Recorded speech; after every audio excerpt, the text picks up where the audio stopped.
കഴിഞ്ഞ ജൂൺ 26-ാം തീയതി മുഹറമായിരുന്നു. ഈ മുഹറം എന്ന് പറയുന്നത് സുന്നി മുസ്ലിങ്ങളെക്കാൾ കൂടുതൽ ഷിയ മുസ്ലിങ്ങളുടെ ഒരു ആചാരമാണ്. അത് ശരിക്കും ഒരു ആഘോഷമല്ല. സുന്നികളെ സംബന്ധിച്ചിടത്തോളം അത് ഒരു സുന്നത്ത് നോമ്പാണ്. മോസസ് ഫറോവയുടെ കയ്യിൽ നിന്ന് യഹൂദന്മാരെ രക്ഷിച്ചതിൻ്റെ ഓർമ്മ ദിവസവും അങ്ങനെ എന്തോ ആണ്. അത് അത്ര നിർബന്ധമുള്ള കാര്യമല്ല. സുന്നികളെ സംബന്ധിച്ചിടത്തോളം 2 പെരുന്നാളേ ഉള്ളൂ. ഒന്ന് ബലി പെരുന്നാൾ, മറ്റത് ചെറിയ പെരുന്നാൾ. ഇത് രണ്ടുമാണ് പ്രധാനമായിട്ടുള്ളത്. മുഹറം അങ്ങനെ വലിയ നിർബന്ധമായിട്ട് ആഘോഷിക്കുകയോ ആചരിക്കുകയൊന്നും ചെയ്യേണ്ട ദിവസമല്ല. മുഹറം മാസത്തിലെ 10-ാം തീയതിക്കുള്ള പ്രാധാന്യം എന്ന് വെച്ചാൽ ഷിയാക്കളെ സംബന്ധിച്ചിടത്തോളം ഈ സാക്ഷാൽ പ്രോഫറ്റ് മുഹമ്മദിൻ്റെ മകളുടെ മകനായിരുന്നു. 4-ാമത്തെ ഖലീഫയായ അലിയുടെയും മുഹമ്മദ് നബിയുടെ മകൾ ഫാത്തിമയുടെയും മകനായിരുന്ന ഇമാം ഹുസൈൻ എന്ന് പറഞ്ഞ അദ്ദേഹത്തിൻ്റെ ശത്രുക്കൾ, വിരുദ്ധന്മാർ കൊലപ്പെടുത്തിയ ദിവസമാണ്.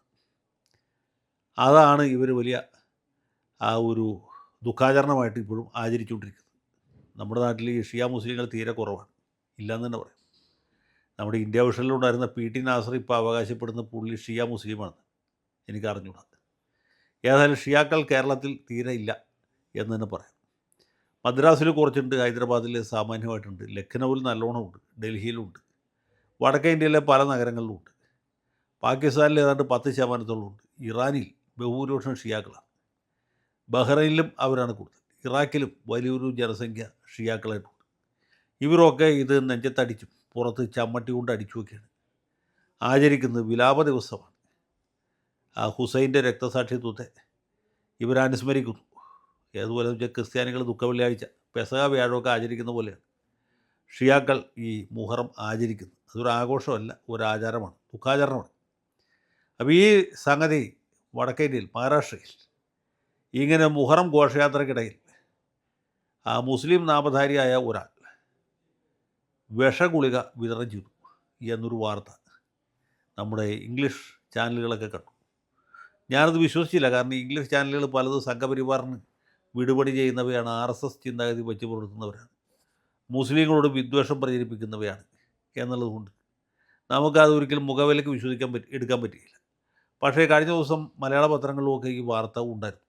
കോഴിക്കോട്ട് നിന്ന് പുറപ്പെടുന്ന മുസ്ലിം മാനേജ്മെൻറ്റുള്ള പത്രങ്ങളിലും ഈ വാർത്ത കണ്ടു.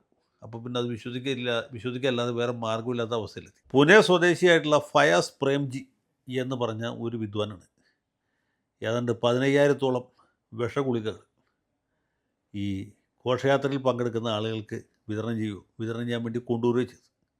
സിങ്ക് ഫോസ്ഫേറ്റ്, അതായത് എലിവിഷം ആയിരുന്നു പുള്ളി ഈ ഗുളികയ്ക്കകത്ത് സമാഹരിച്ചിരുന്നത്. ഇത് ശരീരത്തിൻ്റെ ക്ഷീണം മാറ്റാനും ആരോഗ്യം വീണ്ടെടുക്കാനും ഊർജം പ്രദാനം ചെയ്യാനുമുള്ള ഗുളികയാണ് എന്നാണ് ഈ ഘോഷയാത്രയിൽ പങ്കെടുക്കുന്ന ആളുകളെ പുള്ളി പറഞ്ഞ് വിശ്വസിപ്പിച്ചത്. വെറുതെ കിട്ടിയതാണല്ലോ എന്ന് വിചാരിച്ചിട്ടായിരിക്കും. ജനങ്ങൾ കുറച്ച് പേര് ഇത് കഴിച്ചവർക്കൊക്കെ വലിയ ദേഹാസ്വാസ്ഥ്യം ഉണ്ടായി. അതിനെ തുടർന്ന് ഇതാരാണ് വിതരണം ചെയ്തത് എന്ന് പോലീസ് അന്വേഷിച്ചു. ഇദ്ദേഹത്തെ പിടികൂടി. അദ്ദേഹം ഇപ്പോൾ പോലീസിൻ്റെ കസ്റ്റഡിയിലാണ് ഉള്ളത്. കോടതിയിൽ ഹാജരാക്കിയോ ജാമ്യം കിട്ടിയോ എന്നറിയില്ല. ഏതായാലും ഇങ്ങനൊരു സംഭവം ഉണ്ടായി എന്ന് കേട്ടപ്പോൾ, ഇത് പ്രത്യേകിച്ച് ഒരു മുസ്ലിം നാമധാരി ചെയ്തു എന്ന് കേൾക്കുമ്പോൾ നമുക്കൊരു അത്ഭുതം തോന്നും. ഇത് മാത്രമല്ല, ഈ മുഹറം എന്ന് പറയുന്നത് സുന്നി വിഭാഗത്തിൽപ്പെട്ട ആളുകൾ തീരെ ഇഷ്ടപ്പെടുന്ന ഒരു സംഗതിയുമല്ല.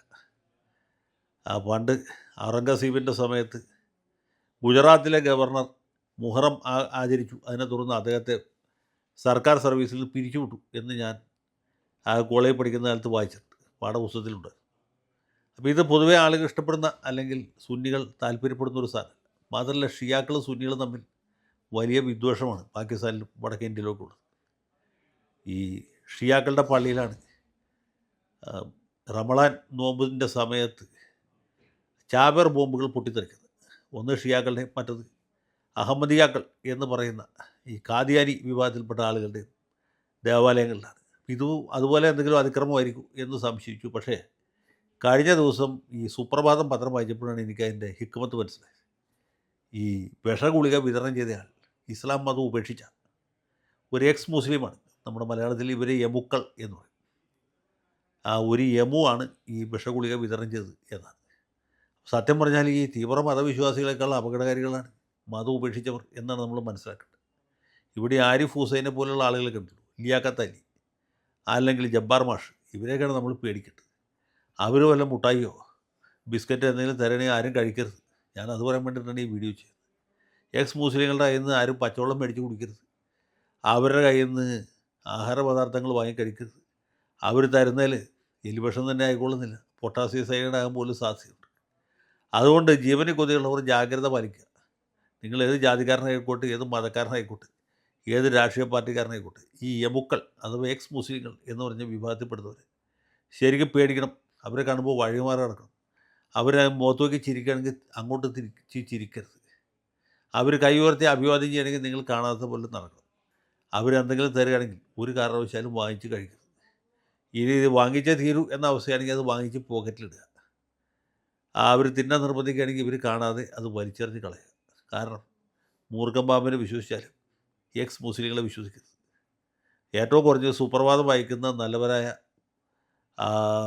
സാധാരണക്കാരെങ്കിലും ഈ നിർദ്ദേശം പാലിക്കും എന്നാണ് എൻ്റെ പ്രതീക്ഷ. ഭയം വേണ്ട, ജാഗ്രത മതി.